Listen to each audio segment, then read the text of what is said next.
Welcome. Thanks for being here at a bit late hour in the day. I see some very familiar faces, and it's always nice to see friends.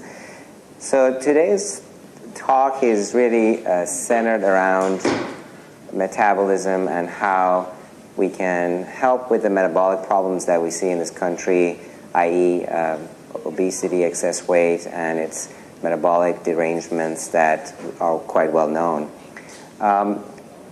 So for the next half hour or so, I'll try and cover at least three major areas. We'll talk about the concept of metabolism and what it really means. Then we'll discuss the issue, the syndrome, the entity of metabolic syndrome or metabolic disorders. And then we'll focus on the various operations that we can offer patients to improve their weight issue and also improve their metabolic problems. So if you ask a room full of physicians or healthcare providers what metabolism means, you're most likely going to get as many answers as the number of people there. It's a big word, and it means really the sum total of all the reactions, chemical and physical reactions that go on every day within a living organism. It covers a variety of different sub-entities, but this would be an example of some of the metabolic pathways that exist in our human system. To a great extent, when we talk about metabolism, we're dealing with how an organism handles energy, food, and how that gets broken down via enzymes or hormones, and we end up with fuel for cells, fuel for growth, and at some point there will be the process of breaking down material or building, so the two components of metabolism being anabolism or catabolism. And we predominantly use the energy that we obtain from fuel for what's called the resting metabolic process or resting metabolic rate. That consumes about 65% of the energy we need. What that is just all the various components of a living organism without doing much, sort of to keep the lights on. The remainder of the energy we need is to perform physical activities, or there'd be some generation of energy while we handle food, the thermal aspect of feeding. And then there's a genetic component to all of this. So this is sort of a broad view of metabolism from a distance. But in an ideal state, all of us aim for this, wherein your calories that we consume during a 24-hour period match the needs. And so there's no over supply, and we have a homeostatic state, a state of balance. But sometimes that balance is broken, and that's what we're here to talk about. Most common cause is human behavior, and we live in a society where food is processed, it's calorie dense, and it's very easy to pack 2,000 calories in one meal. And we had a talk earlier where we talked about how much energy one has to burn or consume to offset that one meal. It's roughly a half a marathon a day for that one meal, and most of us don't do that. So here we are with a very easy explanation for some of the metabolic derangements or the oversupply of energy that we see in our society. But that's obviously very simplistic, because we know a lot of individuals out there who do not consume 2,000 to 5,000 calories a day. They've had a childhood history, they've had a familial history, and so there is a genetic component, a predisposition to having a quote-unquote slow metabolism. They don't handle energy, and they're not as efficient, or some would argue their digestive system is extremely efficient and they absorb most of what they consume. So there definitely genetic variations that explain some of the findings out there. Then we have some of the very physiologic things that occur in our human lifespan. As we age, that big 65% slice of the pie you saw, the basal metabolic rate, our BMR really drops down significantly. And so we don't require so much energy to keep the lights on. And that means that we either have to exercise more or consume less. And that adjustment, if it doesn't occur, obviously you see weight gain as age goes up. Something as natural as getting pregnant induces weight gain, and if that weight gain is not offset by weight loss afterwards, obviously that adds to the problem. Disease conditions. Cushing's syndrome is one. There are many conditions in which our hormones are out of balance, low thyroid states. And so in these conditions, again, the metabolic rate is slower, or the hormones or medications that doctors pour at us end up causing weight gain. So there are a number of different aspects to this derangement in the metabolic homeostasis, and it's not always just behavior. So as a next step, let's try to understand what happens when we consume too much or when we end up with a surplus of energy. What ends up happening is our body stores that energy in the form of fat within various organs in the body and externally as well. And the problem with excessive storage of fat is you end up with a lot of chemical products as a result, fatty acids and a lot of metabolites down the road end up with what we consider to be a very pro-inflammatory state. Your body is in a state of inflammation. All the markers of inflammation tend to go up once you reach that state. And they result in a lot of damage to our various organs. And that entire entity is what we consider to be a metabolic syndrome. Now, again, sort of a vague term out there, what does this metabolic syndrome mean?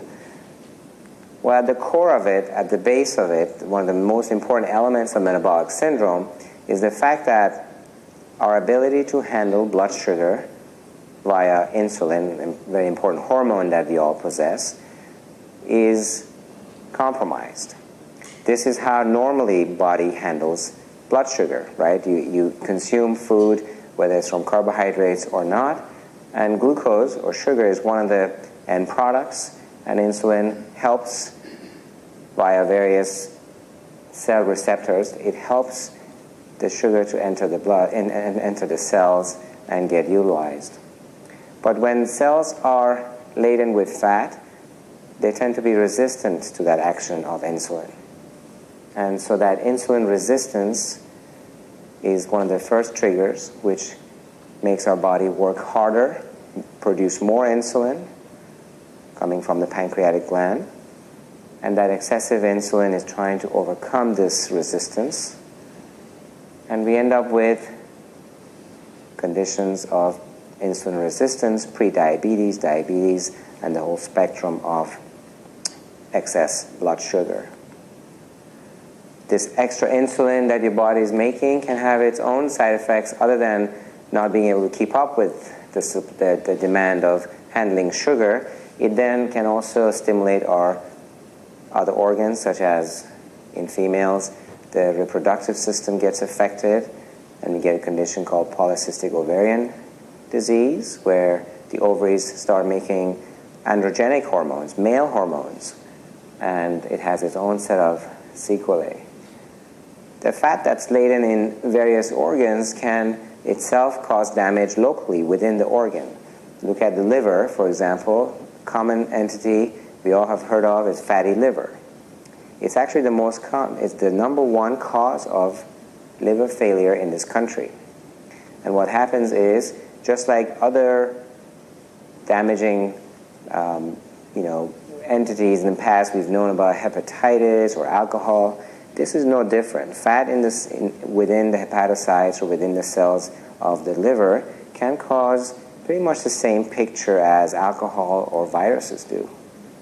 You first get fatty liver, then you get inflammation from that, and finally you get cirrhosis or scarring. So the end result being liver failure.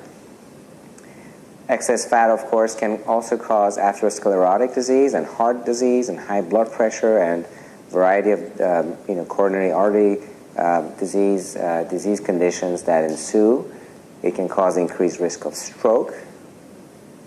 Even things that are not very intuitively linked to obesity or excess weight, like cancer. Because of its pro-inflammatory state and various other inflammatory mediators that cells start producing as a result of excess weight, we have an increased incidence of cancer in individuals who are heavier. And it's not well understood, but it is supposed to be mediated via various various chemicals like tumor necrotic factor and various other chemicals we normally possess that fight infection, they fight early cancers, and they become inefficient. So what happens with all these various disease conditions? It translates into an increased mortality. And it's a linear relationship. As the weight increases, our risk of death goes up 2 to 5-fold.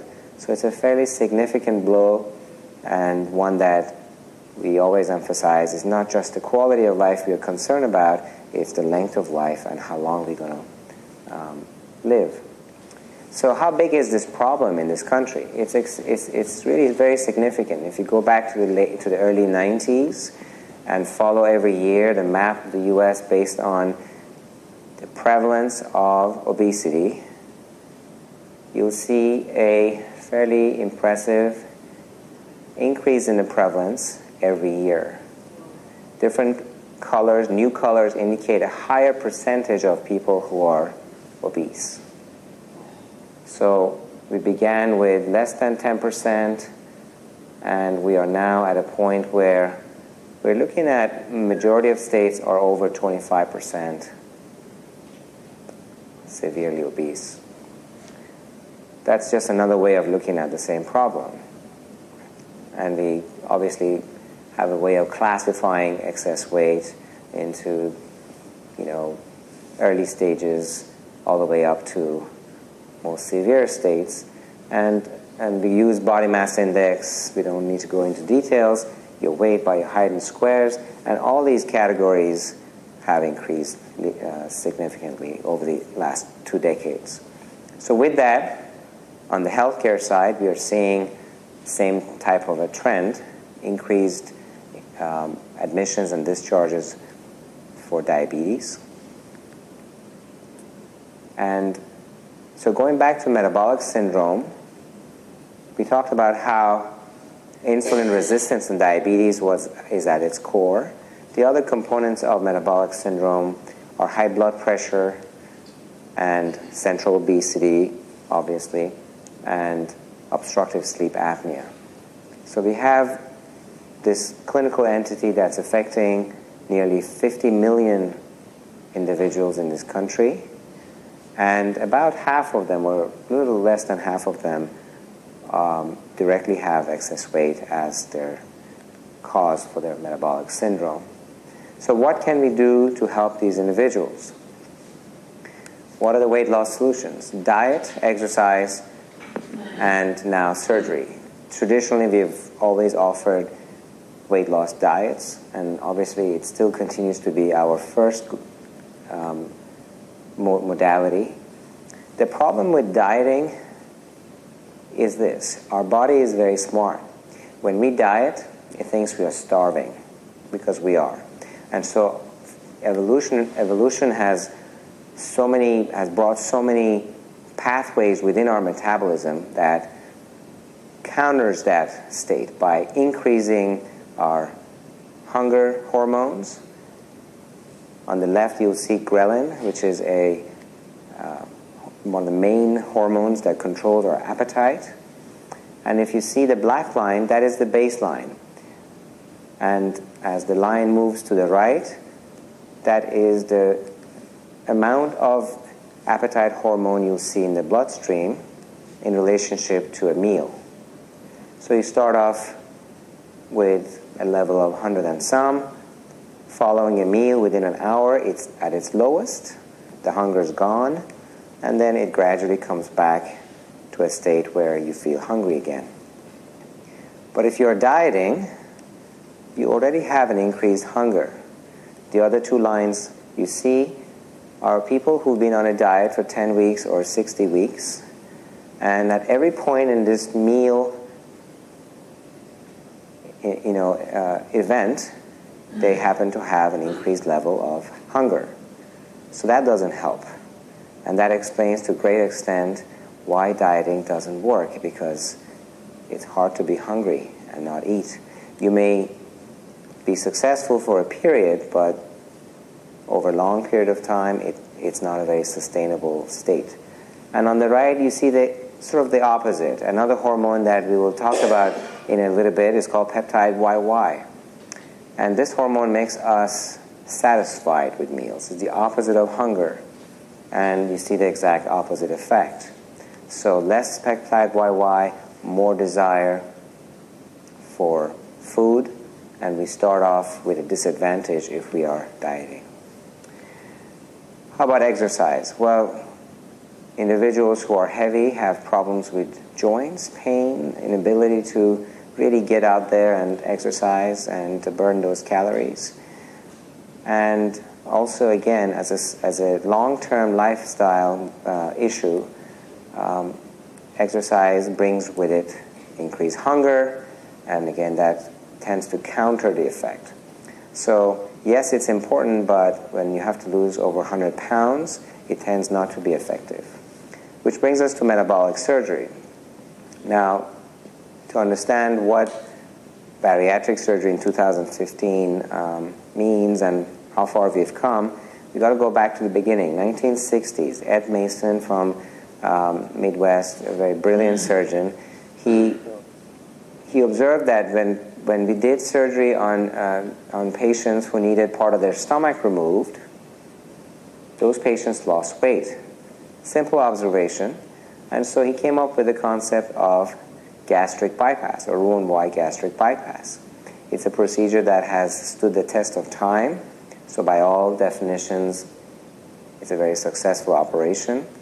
And the way it's done, and I just showed you a picture of another California surgeon who years later was the first to do it laparoscopically through this very small incisions. And so that's what we are seeing here. We make very small incisions so the pain is minimized and the complications from surgical incisions minimized. And the concept is, using the native stomach, we staple and separate the top of the stomach from the remainder, and then we bring the small intestines and make a connection to that new stomach, this being the new gastric pouch or the new reservoir for food. The remainder of the stomach is a healthy living organ. It never receives food anymore, but it does all the other functions. And so by this new anatomy, Ed Mason was able to divert food away from our stomach and parts of the digestive system, the duodenum and proximal jejunum. And so what happens here? Well, we eat less food because we have a smaller stomach. We also don't end up absorbing everything we eat because some of the food likes to travel through the entire length of the gut, and we don't allow that. So we interfere with some absorption. And we really didn't know anything beyond that back in the day. In the 1960s, when this operation was designed, it was thought to be essentially a mechanical restriction of the food intake and some interference with absorption.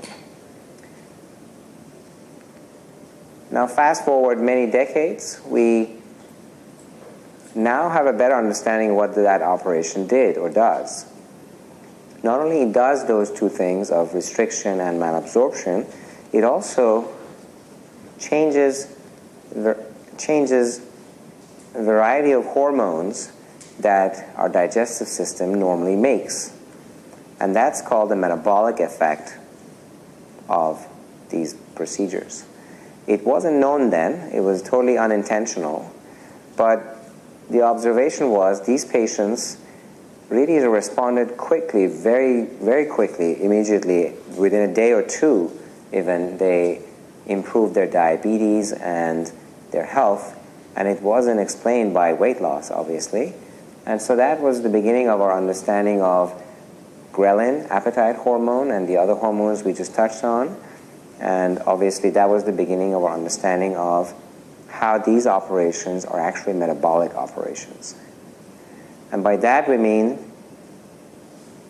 manipulating a normal system, in this case digestive system, in order to bring a response. The response here is changes in the gut hormones, for the end result or the potential health gain, in this case, please come in, being improvement of the metabolic derangements.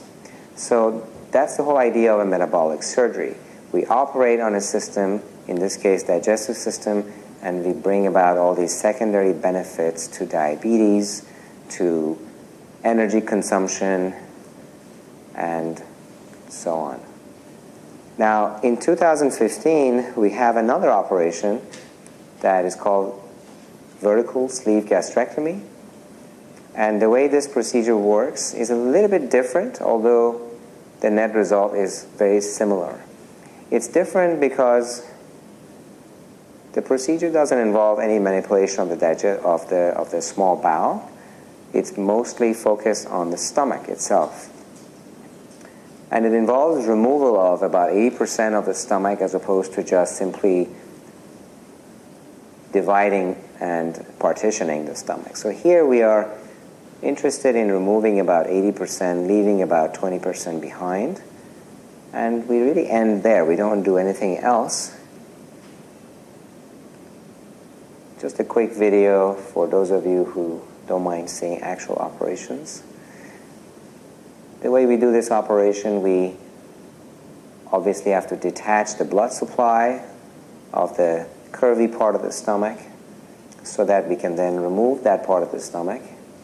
We use sophisticated instruments that allow us to cut and coagulate, or I should say coagulate and cut blood supply without having to have our hands in there or perform any kind of a tying around the vessels. And then we use this device called a GI stapler to divide the stomach and seal the stomach where it divides it or it cuts it. And finally, make some adjustments to place stitches to hold the stomach in place. And that's a little biologic solution to help hemostasis so we don't end up with any kind of a oozing afterwards. So you just saw a stomach being reduced in size, but just like gastric bypass, there's more to this operation than just simply downsizing the capacity of the stomach. So let's talk about that. So ghrelin is an appetite hormone that is made by our stomach, and it was fairly recently discovered, about 10 years ago or so, or a little over 10 years ago. And what this is nothing but a peptide, 28 amino acids. It's made by the cells that reside in the fundus of the stomach. And when we bypass that part, or when we remove that part of the stomach, in the two operations we just saw, we get a significant drop in this hormone in our bloodstream, and this effect lasts for life. These are patients 3 years after gastric bypass. Compared to normal, that's where their appetite hormone resides.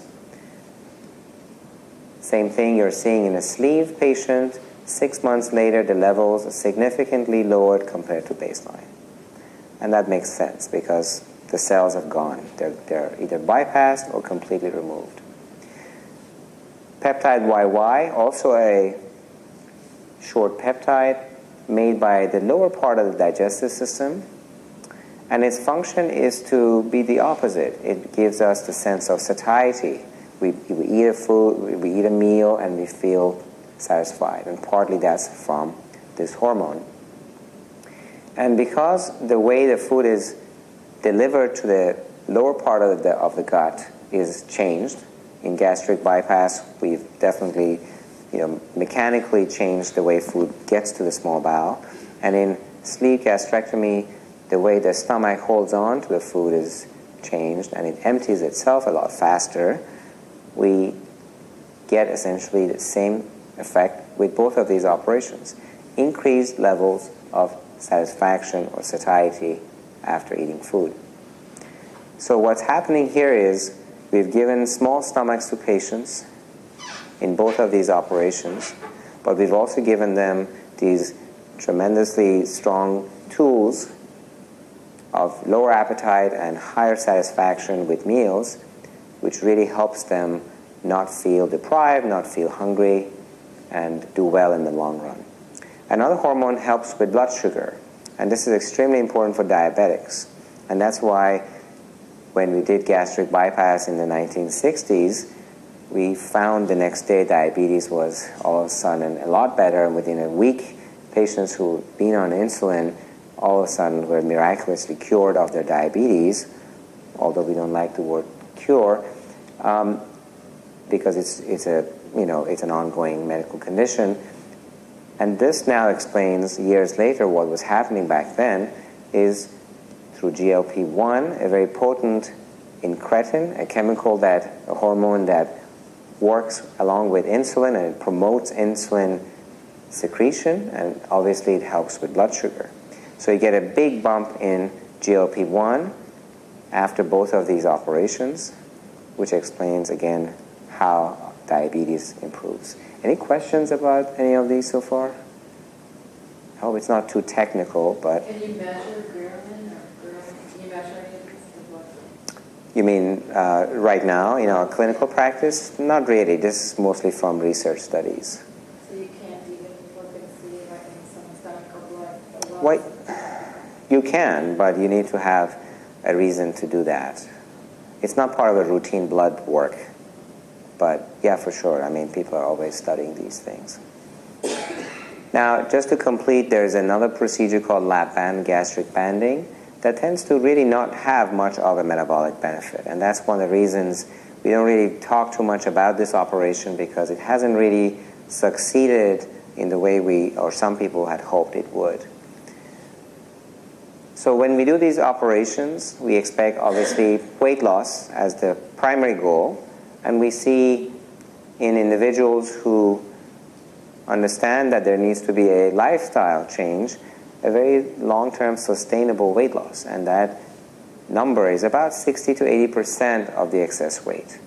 Depends a lot on how much effort a person puts in to exercise and adhere to the type of healthy eating style that's prescribed. And that number is obviously less for the lap band procedure. More importantly, patient's health improves. This is where it's truly magical, over 80% chance of getting rid of the metabolic syndrome, various components, very strong likelihood that they will be completely resolved or significantly improved with the metabolic procedures of sleeve gastrectomy and gastric bypass. Now the best evidence, the best study that's ever been done, and it's a very, very, very good study, was published 2012 and then 2014. The first paper was outcomes after 1 year, and then we got the 3-year outcome study. So I'm going to share with you that paper. What this trial was designed to do was to compare how diabetic patients or individuals responded to intense medical therapy, the best medicines that we know, versus gastric bypass or sleeve. So how did they do? 3 years later, if you just manage them with medications, in the beginning they may do better, but eventually they don't land far from where they began. These patients obviously had very high blood sugars and hemoglobin A1C levels, and it didn't really change much 3 years later. But the two groups that underwent surgery, sleeve gastrectomy and gastric bypass, significantly improved over 3 years. When they looked at their weight loss, obviously, no surprise, without any surgical intervention, not much weight loss, but both surgical patients ended up with body mass index of less than 30. Diabetes medications significantly again improved. Even when patients were on insulin, and about half of the patients in each of these groups began with taking insulin, but 3 years later, well, in the medical arm, the number actually increased, but in the surgical arm, significantly dropped. So that's where we are, 300,000 metabolic procedures or bariatric procedures in this country every year. And that is a significant increase if you go back to the years that I was in training. Here at Good Sam, we do roughly about 350 to 400 cases every year. And we are lucky to have Dana with us today. She's our bariatric coordinator and to a great extent responsible for our good outcomes. Just to show you what proportion of patients get what, this is 2013 data. Over 90% of the procedures are now sleeve gastrectomy. I think 2014 data is close, about 80-some percent, 85% plus. We offer this to patients who have a body mass index of at least 35, and obviously with prior attempts and desire to lose weight and motivation. We alter what patients eat. Individuals know that ahead of time, but the beauty of these procedures is that the appetite is suppressed, so there's not really a sense that they're being deprived. In the first month, we go to liquids only and puree food, but eventually meals are as appetizing as before. They're just smaller in quantity. There's definitely a trial and error process of learning what's ideal, and the focus is obviously healthy choices like protein and vegetables and avoiding carbohydrates and fat. With sleeve gastrectomy, and the reason a lot of people are really driven to it from the consumer, the patient standpoint, it comes down to it not interfering with absorption of nutrients. That's really probably the biggest selling point of the sleeve over gastric bypass. And so the requirements are a lot less for vitamin intake afterwards. But if you have a very motivated and compliant individual who's okay taking 2 to 5 or 6 pills, multivitamins or so every day, it tends to be less of an issue, yes. Why B12? So B12 requires a chemical called intrinsic factor, which is made by the stomach. So when we remove part of the stomach in the sleeve, there's just less of it. And in case of gastric bypass, we completely, skip it. So Pill or IM? it's usually sublingual under the tongue, but it can be an injection form too. The pills work too, actually. So how safe are these operations? Well, they're actually no more dangerous than having a gallbladder removed. Mortality from a laparoscopic cholecystectomy removal of the gallbladder is about 0.1% today. And that's what we are seeing with bariatric surgery. So it's really a long ways from the 90s or years before, obviously, where we now see about a 20-fold increase in our safety of bariatric procedures. And that's thanks to a great extent to the systematic changes that we've implemented. It's not just one individual anymore performing this in a remote area. Back in the day, I think there were maybe a handful of individuals in every state or less doing bariatric surgery, but now we have over 250 bariatric surgeons in this state alone. So the systematic approach has been to create programs, create institutions that are certified to be bariatric centers of excellence, and we keep up with the standards that are recommended by various institutions, notably the American Society for Bariatric Surgery, and that ensures that everyone, the nurses, the doctors, the equipment, everything is as good as it can be. And again, be happy to take any questions. Yes. Is there anything such as a set point? And if you lose weight, like say you go down 50 pounds or whatever, and you're just hungry all the time, and then you go back up 20 or 30 pounds, what the heck is that? Is there really a set point? Does the body have this resting? So there's clearly evidence to support the metabolic set point. It's a newer concept, that's why I didn't include it here. But the thinking is, if you have had a significant weight gain in your adult life, you reset your metabolic set point, wherein your body gets very comfortable with that new normal. Oh, great. And then any attempt at losing weight, you tend to really, and the observations came from studies that looked at the amount of exercise individuals at a higher BMI needed to put in, and the amount of dieting and calorie restrictions that they needed to put in order to achieve the same weight loss compared to individuals who lived at a lower BMI. So that's really the thinking is, if you are heavier, you are at a disadvantage compared to someone who's leaner, and the same amount of exercise and dieting will simply not suffice. And we hear that all the time, patients saying that they spend 5 days in the gym, yet it doesn't really produce the effect that it used to produce way back when. That's what's happening. So, But aging is also part of that. So people always compare themselves to 10, 20 years ago.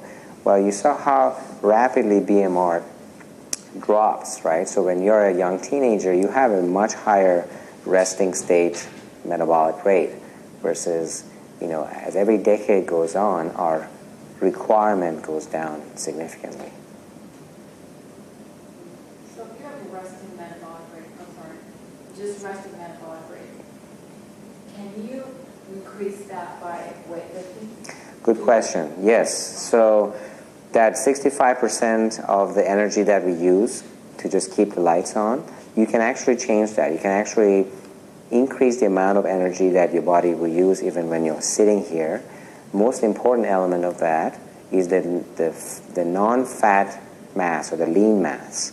So weightlifting, like you said, is probably the strongest predictor of how you can increase your BMR.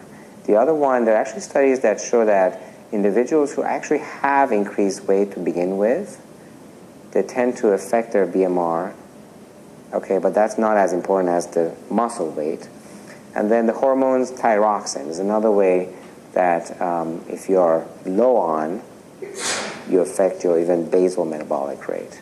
Some of the other hormones have been studied, but they don't seem to be as important as the thyroid hormones in altering the basal metabolic rate.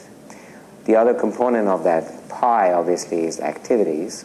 That's where we can introduce exercise and hope to burn more calories. The genetics, it's not well understood. Some say it's only 5-10% of the story, and many of us think it's bigger, but that's obviously out of our control. Yes? Yes, doctor. For a patient that is there to go to the vet test,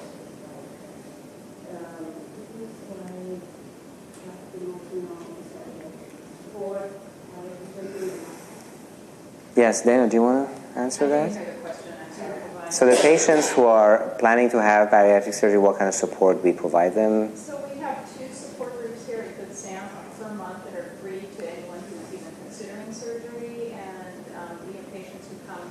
Sometimes the process getting to surgery can take a few months, and so patients will come prior to surgery, and then they will often stay for several years after. And then I also offer a community-based group at Saratoga Community Center. And so we do have a pretty robust support program. we offer through our physical therapy department, they will do a special exercise program because many of our folks haven't done a whole lot of exercise, like Dr. Zare mentioned, because of joint issues and that kind of thing. So they have a discounted rate where the physical therapist will set up an exercise program to prevent injury. That's the biggest thing that we're concerned about with patients and people looking at. Thank you. All right. Well, again, thank you for coming and being here. I know it was late and some had to drive through traffic. So.